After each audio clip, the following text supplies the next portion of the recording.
you all on a very exciting trial run, really, in a way. We've never done a conference in this way before, and I know Julia's very passionate and very kind of enthused about the whole concept of making sure that you're enthusiastic about the teaching of children's literature in your classrooms if you're a PGCE person, or the way that you engage with children's literature if you're an ECSP person. So can I just have a wave, people? PGCE people, just give me a wave. And we have got some ECS people with us as well. Can you give me a wave? Welcome. Welcome. And so it's a nice diverse group of people that you're going to be working with. Is there anybody that I've missed? Is that it? Okay, right. No other groups that I've missed. So what's going to happen this morning is we're going to have a talk for about 45 minutes up to an hour. And then after that, you're going to be split into workshop groups. Unfortunately, Julia, despite her passion and her enthusiasm, I had a phone call from her at 7 o'clock this morning, which sounded a bit like... She's got absolutely no voice and feels atrocious. So basically, she's handed over the reins to me as literacy person as well, to come and talk to you a little bit about the sessions. There are a couple of little things that I just need to check.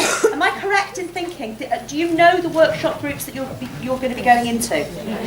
Fabulous. Okay. If you're not too sure, I have stuck lists out here, and the lists are also in the education building. I know Julia's very organised, all that will have been taking place. I know some of you haven't signed up. If I could ask, once our lecture is finished, if you could just stay in your seats a little bit, because there are some room changes and some little things that I need to tell you about, so don't start packing up, okay? So let me hand over now to somebody who I've been told to introduce with enthusiasm and passion, but actually I don't think you need any introduction. Really, Michael? Enthusiasm and passion would be nice, though. Okay. I haven't quite had enough coffee for that, I don't think. But anyway. So I will hand you over to Michael Rosen, the man who needs no introduction, and who I know will infuse and instill passion in you for everything that he's going to talk about. So, no pressure. Okay, fine. Hello, everybody. Just in case you don't know, I do actually work here. I think I'm a sort of guest lecturer, but yes, I work with Maggie on the MA in Children's Literature. If anyone is interested in doing an MA in Children's Literature, stay here. Yes, come this way. Come this way. Me and Maggie teach an MA in Children's Literature. There are several pathways: creative, critical, pedagogical. So do think about it. So that's what I do here. So today I'm going to be talking about poetry and maybe reading and performing some. Why don't we start straight away? So there's a poem that I often do with very young ones that goes like this. This is the hand that touched the frost, that froze my tongue and made it go numb. This is the hand that cracked the nut that went into my mouth and never came out. This is the hand that slid round the bar to find the soap that wouldn't float. This is the hand on the hot water bottle. Meant to warm my bed, but got lost instead. So this is the hand that held the bottle, let go of the soap, that cracked the nut, that touched the frost. This is the hand that never got lost. Folks, it's still there. So now you can do that, can't you? With me. Here we go. 1, 2, 3. This is the hand that touched the frost, that froze my tongue, ow, and made it go numb. This is the hand that cracked the nut, that went in my mouth and never came out. This is the hand that slid round the bar to find the soap that wouldn't float. This is the hand on a hot water bottle. Meant to warm my bed, but got lost instead.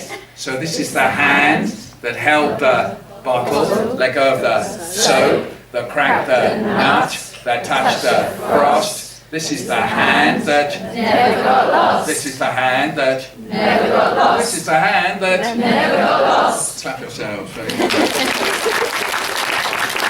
there's another one I do. I explained that when I was very young, one of the most shocking things that I ever found out was that my dad didn't know everything. So breakthrough moment, the day I discovered that my dad didn't know everything, and it went something like this. We sit down to eat, and the potato's a bit hot. So I only put a little bit on my fork and I blow until it's cool, just cool, into the mouth. Nice. And there's my brother, he's doing the same. You can join in. Till it's cool, just cool, into the mouth. Nice. And there's my mum, she's doing the same. Yes, I did come from that sort of a home. Here we go. Till it's cool, just cool, into the mouth. Nice. But my dad, what does he do? He stuffs a great big chunk of potato into his mouth, and that really does it. His eyes pop out. He blows, he puffs, he yells, he bobs his head up and down. He even spits bits of potato onto the plate. And he turns to us and he says, "Watch out, everybody, the potato's really hot." That was the day I found out that my dad does not know everything. Okay, so we're going to talk about poetry today. I thought maybe you might like to start by just jotting down a single word. When I say the word poetry, when I say that word, what sort of thought comes into your mind? Anything at all, and just jot that down and then share that with the person next to you. So just jot it down. Any association with that word poetry. Okay, and then share that with the person next to you. Any word. No, just one, Heather. Sorry. You're allowed to have the same word. It's you know, we're quite cooperative.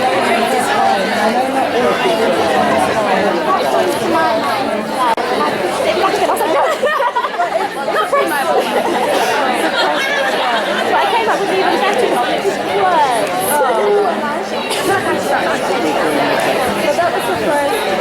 Okay, now keep that word in mind, all right, because that was your first word that you thought of. And now jot down and talk about it with the person next to you any question that you would either like to ask me or ask the world about poetry. I can't promise I can answer all of them, but just jot down any question that comes to your mind that has ever puzzled you, bothered you, interested you, intrigued you, to do with poetry. Just a question. We might hear some of these. I'm not going to answer them, but we might hear some. So just jot down. It doesn't have to be clever. You can be as naive or as curious or as unknowing as you like, because there ain't no answers to everything in poetry, believe me. Okay, so there you go. Just jot it down. Any question at all. It's important to write it down because you're going to be tying yourself to that. Yeah. Just jot down that question. Show the person next to you. We're writing down questions about poetry. Any question, those folks are just arriving, we're writing down any question we might have. Why is it boring? That sort of thing. Why do I hate it? Why do I love it? Is that a poem? Anything at all. Write it down.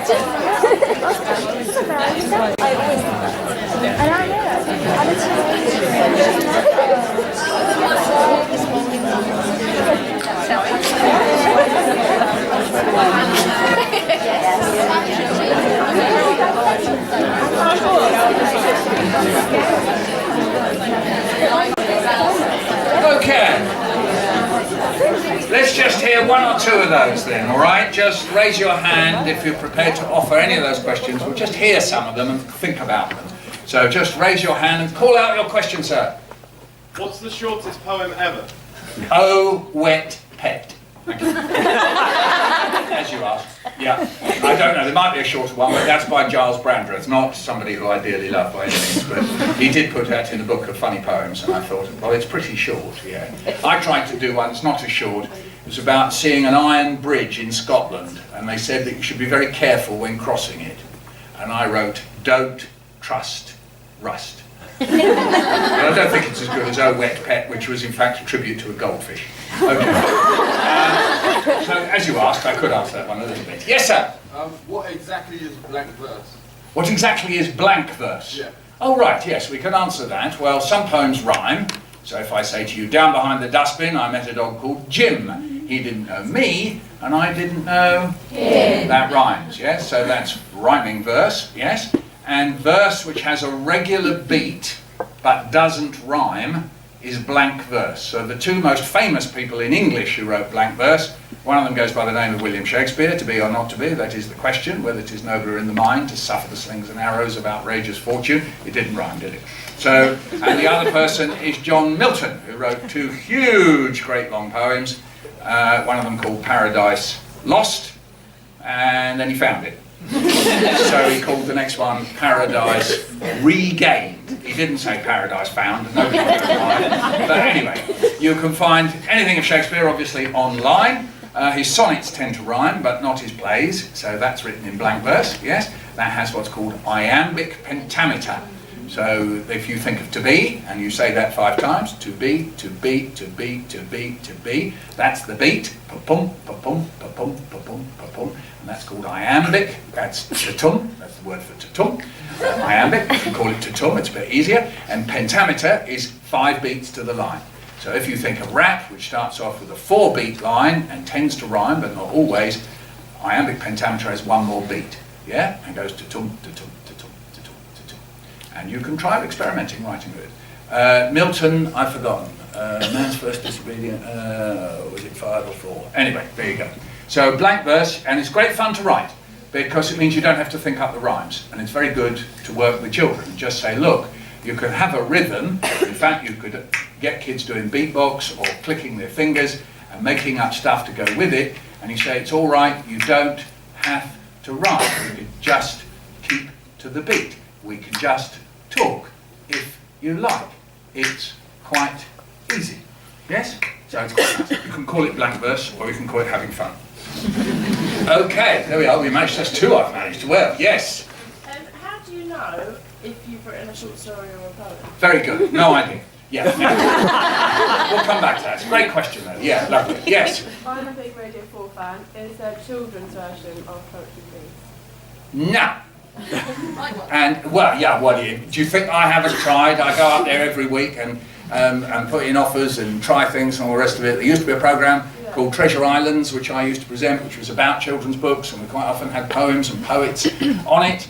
And then a man called Bill Boyle came and took over Radio 4, and he said, "I'm against ghetto programming." And I said, "Oh, really?"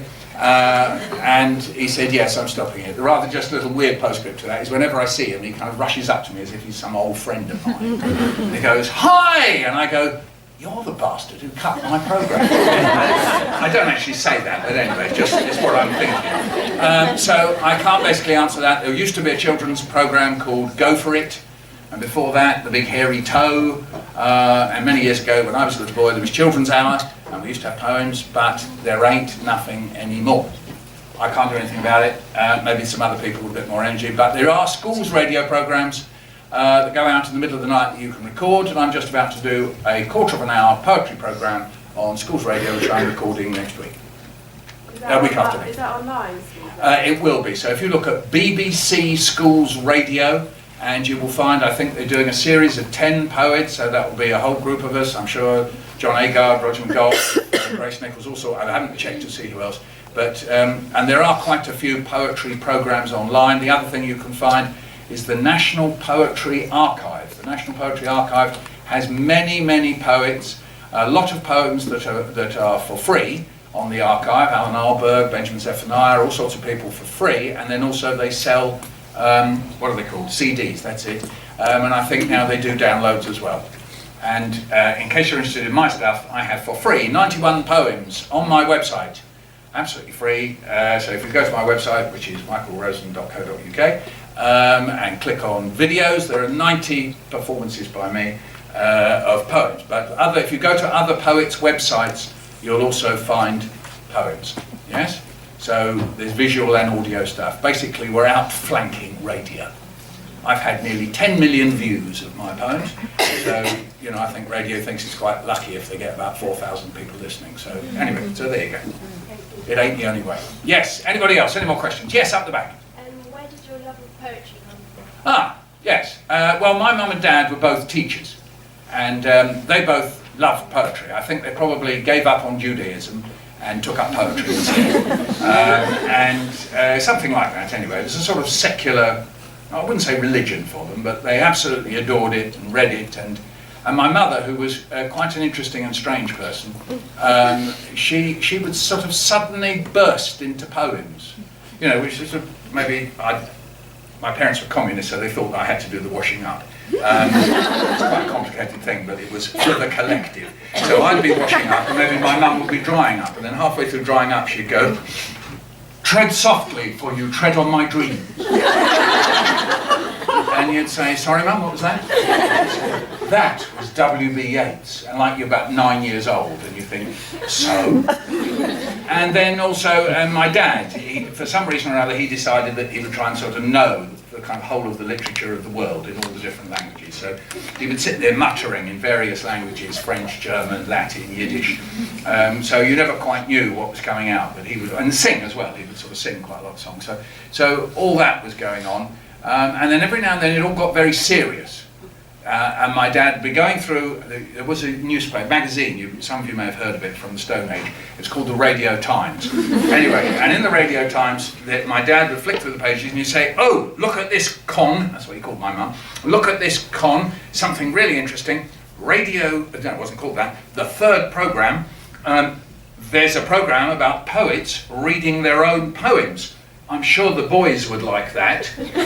Shit. And then on the Sunday, you see, we'd be taken into the front room, and like radios were like kind of an altar. You know, in the olden days, there was like great big radio, like this, not these little things or any of that, great big radio, and then you'd sit down round the radio. Yes, I know it sounds strange, but that's what we used to do. Yeah, Maggie's nodding. Good. And so the big radio like that, Mum and Dad would be sitting there like this, and then you'd hear this Radio 3 third programme type announcer and say, go through the programme and come to this key moment. Now, we have a very rare recording of the poet W.B. Yeats, William Butler Yeats, reading his poem, Lake Isle Means Free. But before we play you this recording, we would point out the rather extraordinary incantatory style of delivery of the poet W.B. Yeats, and also we would warn you that the recording was made on wax cylinders. Here now, reading his poem, Lake Isle is Free, the poet W.B. Yeats. That was my mum and dad. Me and my brother kind of looking at each other, you know, and then suddenly you'd hear little wax cylinder going around.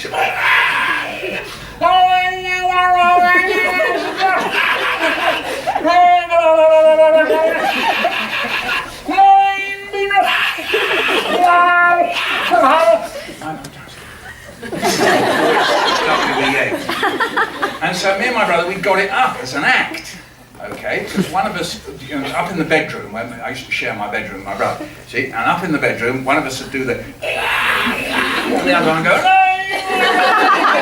and we'd sit and practice it, you see, and then, well, when do you do an act like that? Well, it was obvious, it was breakfast. Because my dad, he couldn't stand any noise at breakfast, no noise at all. So just to get the picture, so this is in a little flat in Pinner, yes, that's the exciting place I was brought up in. Pinner, that's right, I'm above a shop, and it's a little kitchen at the back, little sort of scullery kitchen, and my dad bursts into the kitchen. Let me just get the description here. Okay, so he's in his pyjamas, and he's wearing his American Army greatcoat lining. Yeah, he's not wearing dressing gowns. Remember I told you he's a communist, dressing gowns. Very, very counter-revolutionary, so he's very bourgeois. So he only wears his American Army greatcoat lining, no sleeves, no buttons. It's like a sort of shorty coat, okay, so it's just like a blanket with holes in, right? And then he doesn't wear slippers, obviously they're counter-revolutionary as well. So he just wears shoes, no socks, okay, so he comes, it must have been great for my mum, you know. Keep the old embers glowing. Anyway, so he would arrive and burst in, and anything in the way, he would just like kick out the way and then plonk himself down at the table and open up the newspaper. Like that. He'd open up the newspaper, probably the Daily Worker, and he'd open up the newspaper, and that was the last you saw of him. He just completely disappeared behind the newspaper, apart from one thing. His hand used to come out from behind the newspaper and head across the table for the coffee cup. The hand always knew where the coffee cup was. Me and my brother used to watch the hand. It's just the hand. like that. My brother one morning went,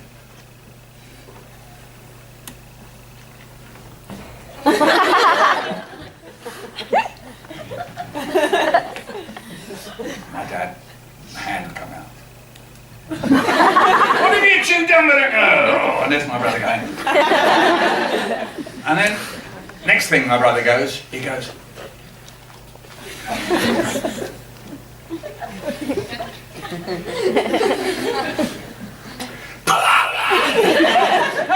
will raise! And the newspaper comes down. Remember, my dad can't stand any noise, and if he couldn't stand any noise, this is what he used to do. The noise. So he puts his hand, he goes, the noise, like that, and my brother goes, but it's poetry, Dad. So anyway, there you go. Did my parents, how did I get interested in poetry? Probably through that. And believe it or not, just so we're talking about different voices in poetry, because that's, in one way, it's quite an interesting way to think about poetry, is it comes in different voices. So our friend there mentioned blank verse, that's one voice for poetry if you like. I did a couple of rhyming poems with you, and that I just did there, and somebody asked what's the difference between a short story and a poem, and I said, well, I don't really know. All that I just said to you, I have written down in a book called Michael Rosen's Big Book of Bad Things. That's all written down because I do these monologues, and I do them in schools, and I perform them, and sometimes I improv them, and then they end up written down, and other times I write them and then kind of improv around them. So some people say they're not poems. I say, fine, we'll call them something else. I'm not that bothered what we call them. But there is it. I have written a kind of improvised narrative that I break up into what's sometimes called free verse, as opposed to blank verse. Free verse has no specific rhythm, no specific rhyme. Somebody once called it tennis without the net. So they were quite cross that it exists. I find it sometimes very free and very useful. And the reason why I make the line breaks where I do is really a form of oral notation. So just as in music, you can mark a rest, you can mark a time signature, 3/4, you'll obviously have the notes. In free verse, what you can do is mark where the breathing is.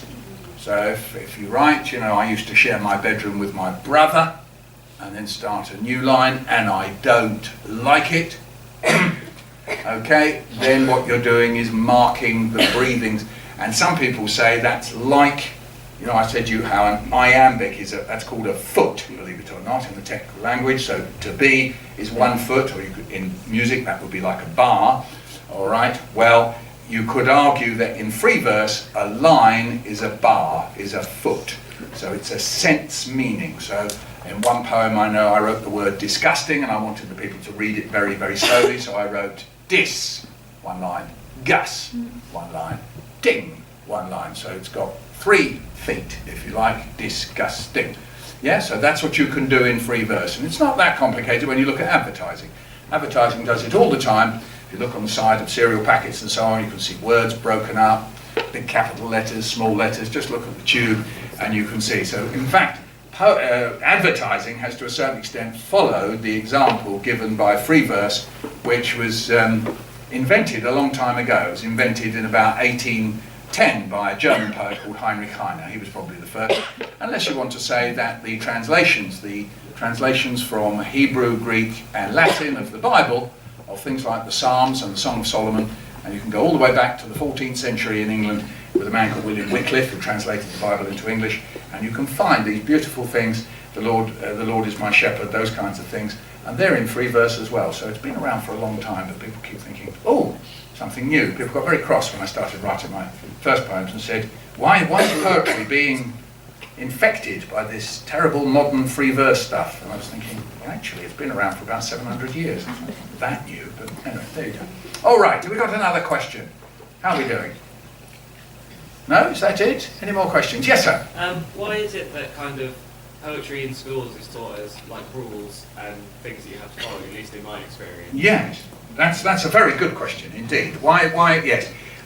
It's really interesting because poetry since about 1900 has really struggled to say it has no rules, or put it this way, the poet can make up the rules, poets can make up the rules for themselves. So if I'm going to say I'm going to have a 3-beat line as my first line and a 10-beat line for my second and a 2-beat line, I can if I want to, nobody's going to tell me not to. All I can say is that it's the story of education. That the story of education is to invent rules, or to say there are rules and then implement them. And then you find out that out there in real life people don't necessarily abide by them, or that some of the most creative and interesting ideas have come from people who've said the rules do not hold. So yeah, I would never approach poetry from the point of view of rules with children. I would just show them the possibilities, and I was going to read out some things to you in a minute, just to show them that there's a wide range of possibilities. And yes, if you set up a poem that looks like it's got some rules at the beginning, so if you say, I'm going to write, down behind the dustbin I met a dog called Jim, he didn't know me and I didn't know him, now let's make up some other dog poems. Down behind the dustbin I met a dog called Sid. Down behind the dustbin I met a dog called Sid. He tried to, he couldn't, he tried, he did, lid. Down behind the dustbin, I'm hoping you can come up with something you're looking at. I have written several versions, I was just hoping you'd just shout one out. Yes. I screamed at him and he hid. And he hid. That's new, yeah. We might say, well, given the shape, we might want one or two more beats in the last line. Down behind the dustbin, I met a dog called Barry. He tried to lift the bin, but it was too heavy to carry. Down behind the dustbin, I met a dog called Sophie. She had won the FA Cup. We're still carrying the good. Down behind the dustbin, I met a dog called Nicola. She looked a bit like an onion. I thought that I would pick her, and kids always say tickler. It gives me a nice little cue to do a whole mime of tickled onions. Yeah! Down behind the dustbin, I met a dog called Felicity. It's a bit dark down here because they cut off my electricity, I thought. Anyway, and when I do that one, and with little ones, I promise you this is what always happens. Down behind the dustbin, I met a dog called Felicity. It's a bit dark down here because they cut off mine, and the little ones always go, head. Though, as it happened, in the last place that I did that, which was, I think, in a nursery, and I went through the others and I said, it's a really difficult one coming up now. Down behind the dustbin, I met a dog called Felicity. It's a bit dark down here because they cut off mine. The little boy went, Willie. And then the teacher went, oh, terrible. Okay, don't worry. So that sets up a rule, if you like. So again, with limericks set up a rule, but the rule is not because it came from God, or it came from an academy, or it came from Goldsmiths, or wherever. The rules are set up by poets themselves. So I always say to children, you can make up your own rules, yeah? And you can do things sometimes with just purely with repetition. You can create a chorus. You'll find this very, very useful if you're doing poetry with kids. I do it a lot, is you say, well look, what about a chorus that's sometimes goes like after dark, after dark. There we go, you just make up a chorus. And then what you do is you just make up any lines to do with things that people say, things that people think, things that you can see going on, and then in between you say, 1, 2, 3, after dark, I can see the trees blowing, after dark, the cars rushing past, after dark, my dad snoring, after dark, you see? So you can just make that, and then you say, well, let's think of some choruses of something else. In fact, I wrote that after dark one, out a little bit sort of more formal. Outside after dark, trains hum and traffic lights wink. After dark, after dark. In here, after dark, curtains shake and cupboards creak. After dark, after dark. Under the covers, after dark, I twiddle my toes and hug my pillow. After dark, after dark. So it doesn't rhyme. It's not totally regular in rhythm, but when you've got a chorus, it gives you a scaffold to work to, and then you can slot in the bits in between. I sometimes say to children, it's a little bit like Lego. Like, you know, you can make a pattern with Lego when you're building, say, a wall, and you can have a blue stripe, and then you repeat the blue stripe, but in between you can do all sorts of different things, or you can do exactly the same with words. Yeah?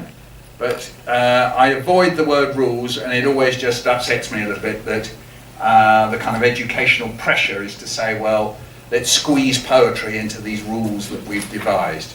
You know, if you think in musical terms, they said that, you know, there was the major chord and the major scale, and that was right, you know, bum, bum, bum, bum, bum, bum, bum, bum, lovely, that's perfect. And then there are these minor scales, And then along came Schoenberg, and when he first started playing around about 1908, he said, hey, look, you could have 12 notes in a scale. You know, they nearly killed him.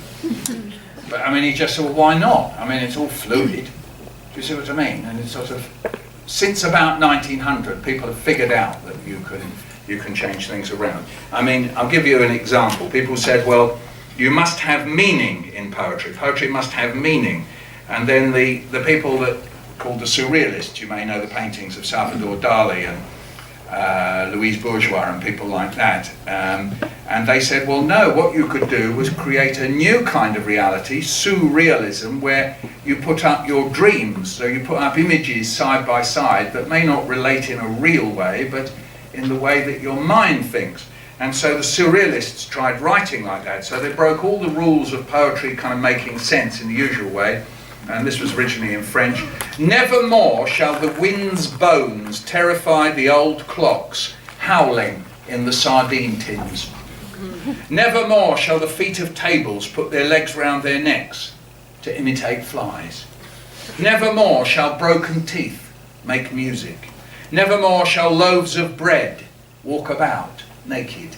Nevermore shall air currents give orders to statues of salt. Nevermore shall the crossbar be a railway signal.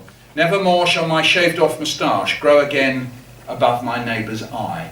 So the Surrealists broke up language and created new sets of images. And again, that's something you can do with, certainly with year 5s and year 6s and so on. You can show them a poem like that and say, oh, we could make up stuff like that. And its origins lie in things like nursery rhymes and Alice in Wonderland anyway, where these extraordinary things that come together.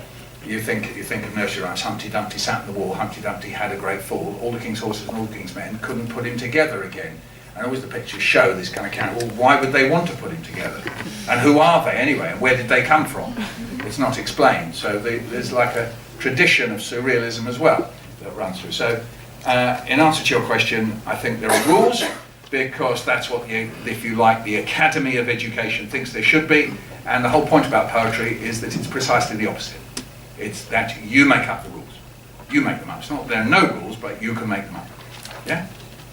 Very good. Anybody else? Yes, up the back. Who's your favourite author, or is there any particular author that influenced you? All I can say is many, and it keeps changing. So one of the nice things about being a poet, sort of going out and doing readings, is you do readings with other people. And that's wonderful. So I've done readings with John Agard, Benjamin Zephaniah, Jackie Kay, Adrian Mitchell, who's no longer with us, Roger McGough plenty of times, and people like that. And every time I do, I get a new set of poems that I really like, because I've sort of seen them. In fact, I was with John Agard and Grace Nichols yesterday, interviewing them for a programme about the Jamaican poet James Berry. And I was interviewing them because James is 90 and I'm afraid he's slipping away in his mind, and they wanted to do a tribute. And suddenly it came to my mind this poem by John that I'd seen him do, that I was weeping with laughter at. I've never found it in a book. He was taking the mickey out of the fact that, you know, some of us, wherever we go, we buy up this stuff. And we go, oh, look at that lovely, oh, look at that tapestry, I must buy that, and we buy it.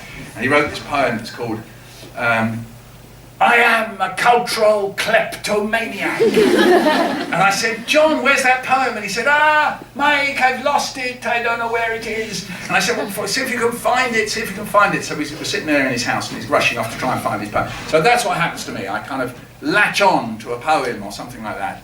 When I was very young, the first poets that I really loved was D.H. Lawrence, who didn't only write Lady Chatterley's Lover, which was very exciting that he did, and I loved that too. So when it came out while I was actually, Lady Chatterley's Lover came out when I was a teenager. So what happened was that it had always been banned, and then it was tried, in a sense they tried the book, and it was let off. So the book could be published by Penguin Books. And of course suddenly it was available to all of us, you know, all this sex in a book, fantastic. And so, but you know, it was a little bit dodgy to bring it into Harrowfield County Grammar School. Okay, so my mate Tails, his real name was Taylor, my mate Tails, he wrapped Lady Chatterley's Lover in brown paper and wrote on the cover, Black Beauty, by Anna Source. So he'd sit there in class, like in English, going like that, and the teacher would say, you know, check out what we're reading, you see, and we'll go, how's Black Beauty, Tails? And he'd say, it's really good. I'm on page 120, which of course was the page, you know. And he'd go, I'm on page 100, and we'd go, great, like that. And the teacher was thinking, jolly good. Taylor's reading Black Beauty. Anyway, that's the sort of thing I write about, by the way. I'm telling you that story. So, so D.H. Lawrence, he wrote poems. He was one of the first people to write the poems in free verse, if you like, that are inside and outside at the same time. And I was very excited about that, because when you write little monologues about things in the past, you can be in several positions at the same time. You can be in the past, and then you can be in the present commenting on it. I think of it as like kind of you're walking along by the side of a swimming pool and you're looking at yourself in the pool. Yes? In fact, you can say that to kids. You can say, look, and if you think about Great Expectations, a lot of Great Expectations by Charles Dickens is like that. You're walking along by the side of somewhere and looking back at yourself in there, and so you can comment on the person you were. And D.H. Lawrence does that very well in poems like Snake and Bat and Elephant. And I thought I'd like to write a poem like that, so I called my poem Moth. And I wrote a poem all about moth, and it was rather like the poem Bat, because moths and bats are a bit the same, aren't they? They kind of flap around. And D.H. Lawrence says in Bat that he doesn't like the bats flying around, and I wrote in my poem that I didn't like the moths flying around.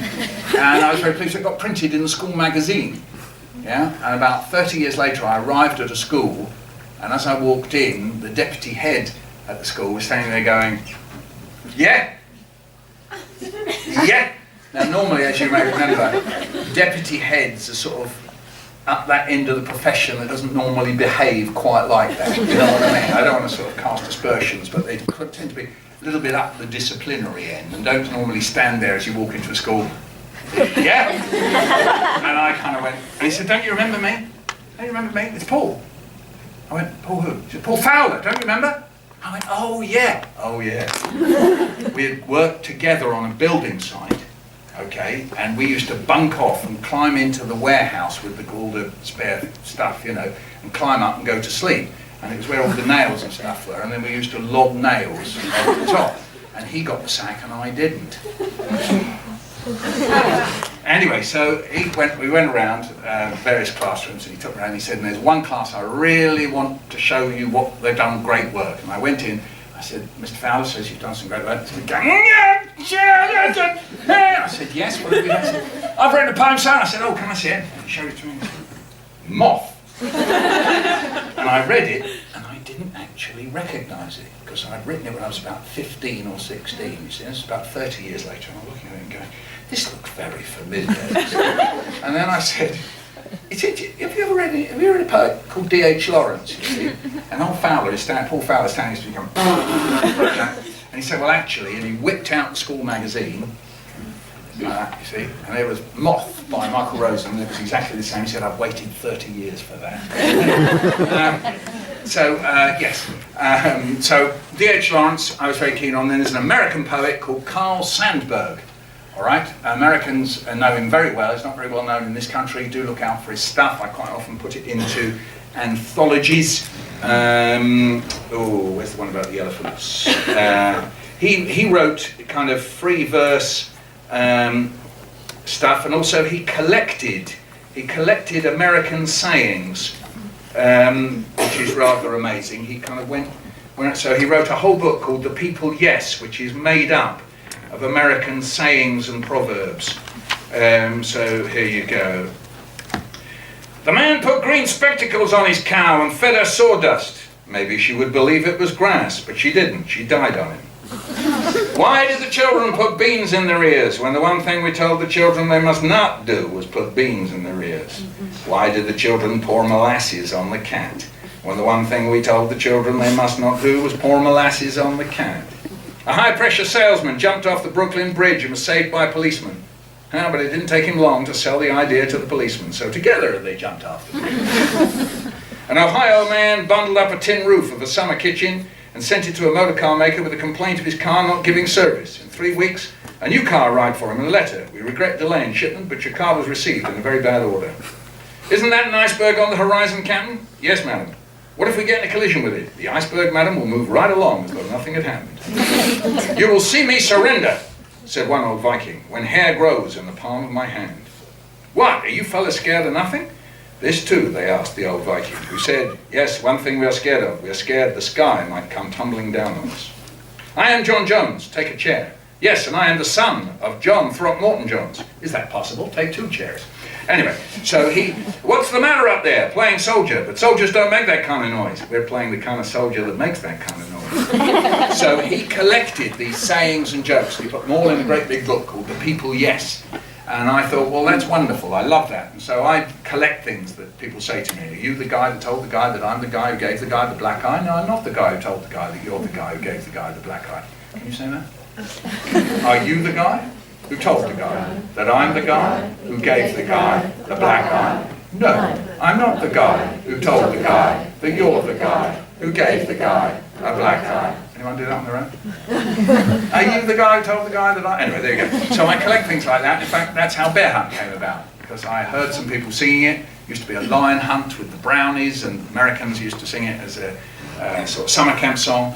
And that's how the Bear Hunt came about, because I'd collected it. And why was I collecting it?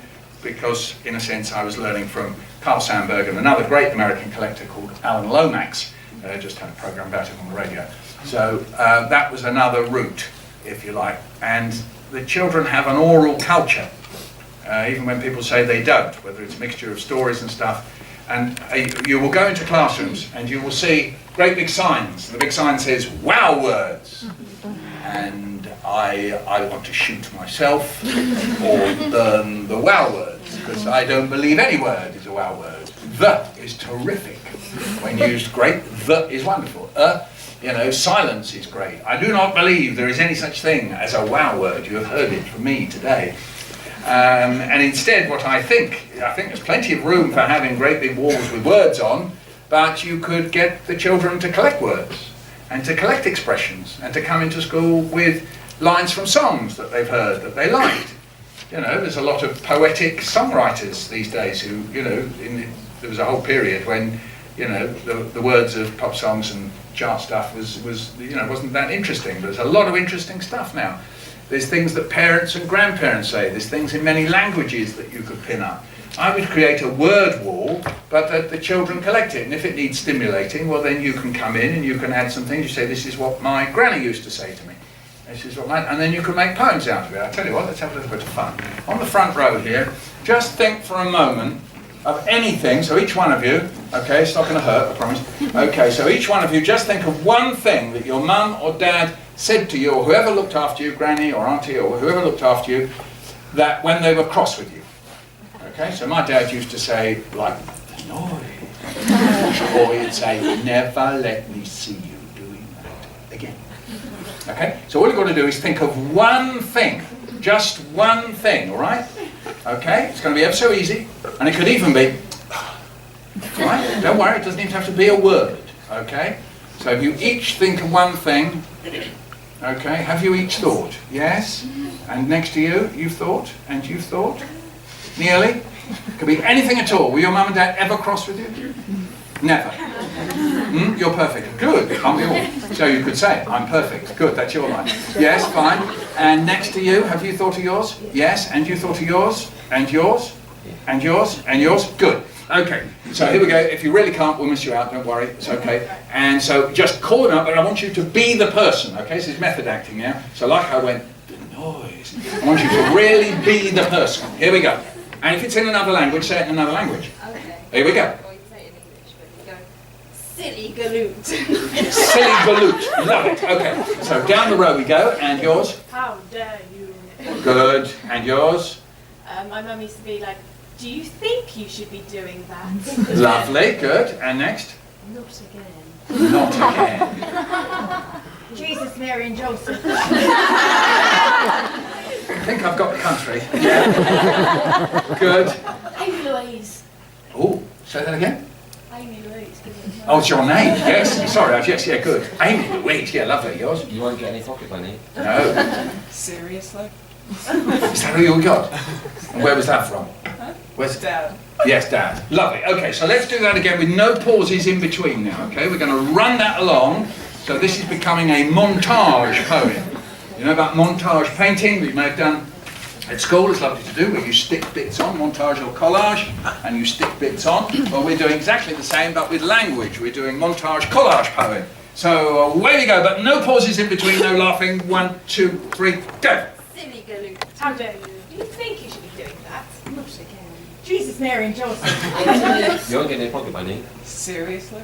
Okay, beautiful. Now, what we're going to do, well done, guys, well done. Now, we'll just see if we have a little chorus, see whether that makes any difference. So let's just take not again. Who said not again? You said not again. Okay, so we'll all say not again. Just show us how to say it.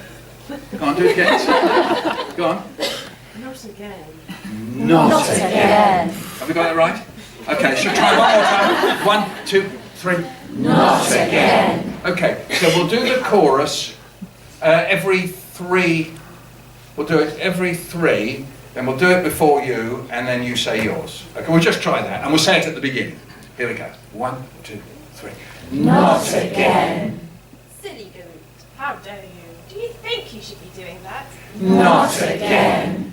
Jesus, Mary and Joseph. Anyways. You won't get any pocket money. Not again. Seriously?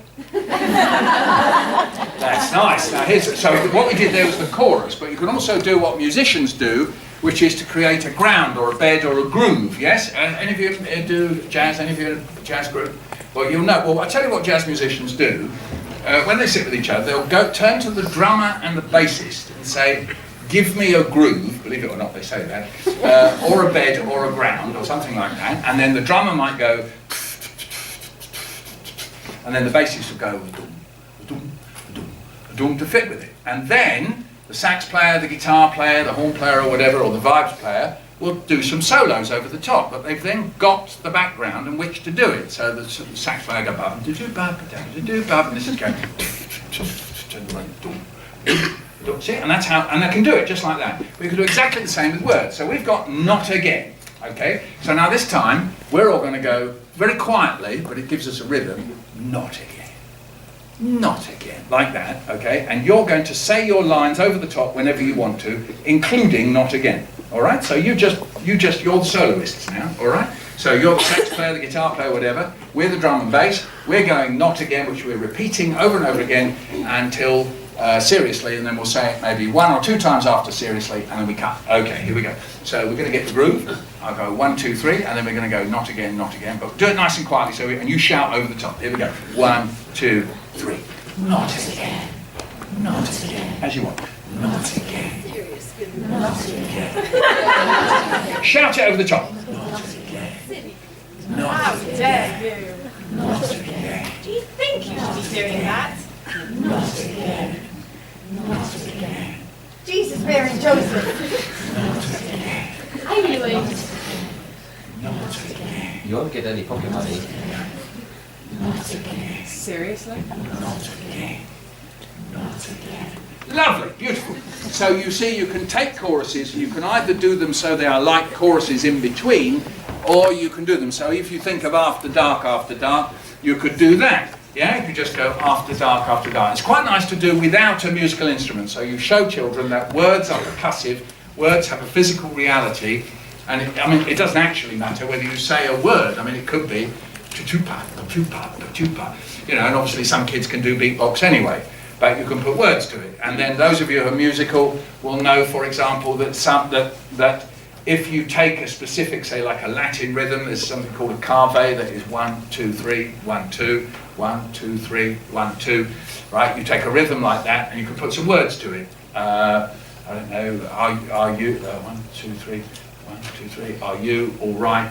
I am. Are you all right? I am. Are you all right? Good night. And you can take rhythms and then use those to build poems out of as well.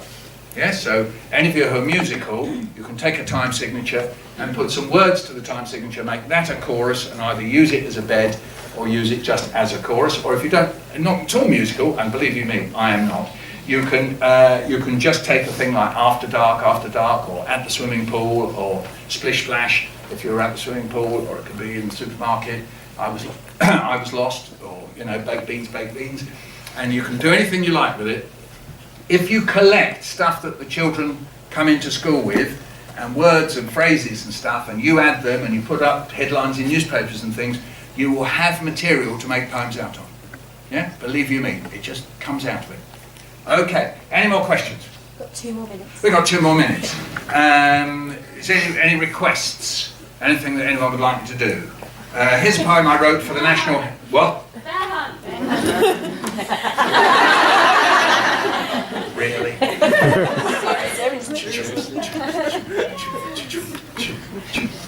We're going on a bear hunt, we're going to catch a big one. What a beautiful day, we're not scared. Uh-oh, grass, long wavy grass. We can't go over it, we can't go under it. Oh no, we're gonna go through it.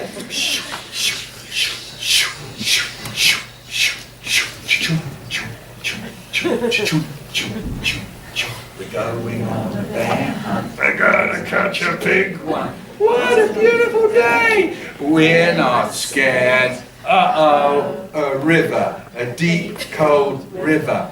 We can't go over it, we can't go under it. Oh no, we gotta go through it. Dive in, splosh. Ah, it's cold! Breaststroke, crawl. Ka-chung, ka-chung, ka-chung. That's flow. Whee!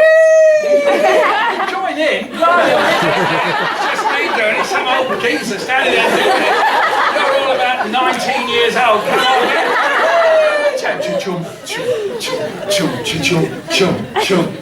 we're going on a bear hunt. We're gonna catch a big one. What a beautiful day. We're not scared. Uh-oh, mud. Thick, oozy mud. We can't go over it. We can't go under it. Oh no! We gotta go through it. Your feet get stuck.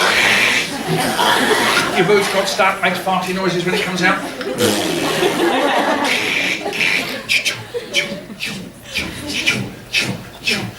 We're going on a bear hunt. We're going to catch... Use your arms. What's the matter with you? We're going to catch a big one. What a beautiful day. We're not scared. Uh-oh. A forest. A deep, dark forest. We can't go over it. We can't go under it. Oh no. We gotta go through it. Stumble. Trip. Stumble. Trip. Stumble. Trip. We're going on a bear hunt. We're gonna catch a big one. What a beautiful day. We're not scared. Uh-oh, a snowstorm. A swirling, whirling snowstorm. Over it. We can't go under it. Oh no, we gotta go through it.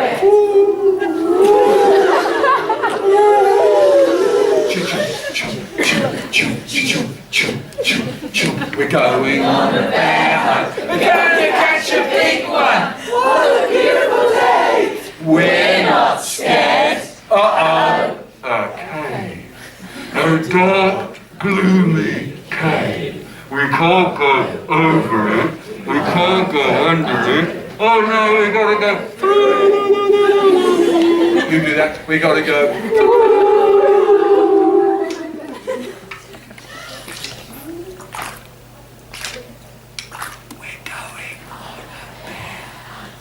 We're gonna catch a big one. What a beautiful day. I'm not scared.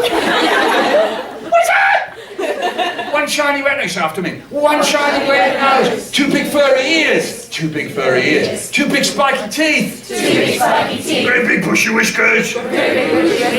It's a bear. Back through the cave.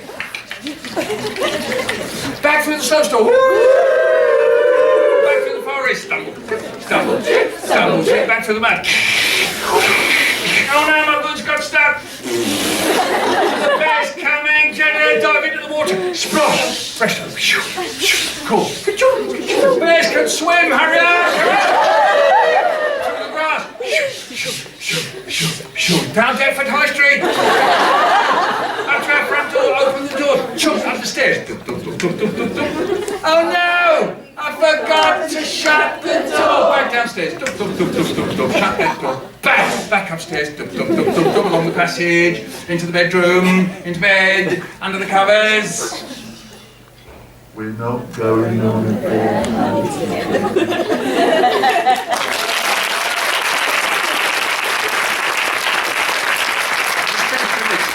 On the last page of Bear Hunt, as you know, Helen Oxenbury's done this picture of the bear. Children look at the bear and they say, what's the bear thinking? Is the bear sad? And all the rest of it. That is a perfect moment to make up poems together. Whether they're 3-year-olds, whether they're 23-year-olds. You just simply say, what is the bear thinking? You say, you hot seat it, you say, you tell me, you be the bear. And you say, what are you thinking? And then you collect these up, and you can make a chorus if you want, like we did just now. So the chorus could be, I'm a bear, or I'm sad, or it could be the sound of the sea. It could be because the bear's walking through the sea, so it could be swish, swish.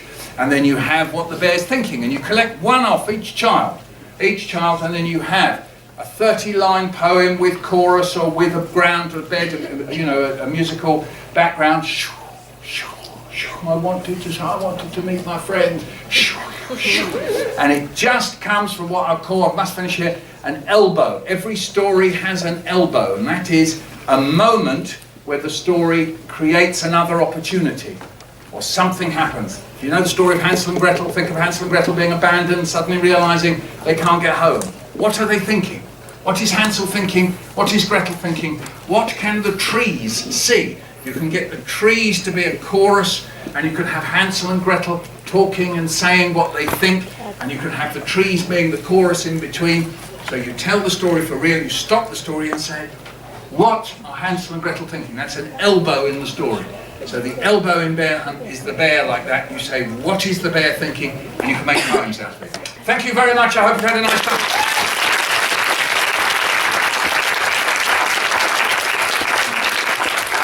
So much, Michael. Fabulous. Absolutely fabulous. Right.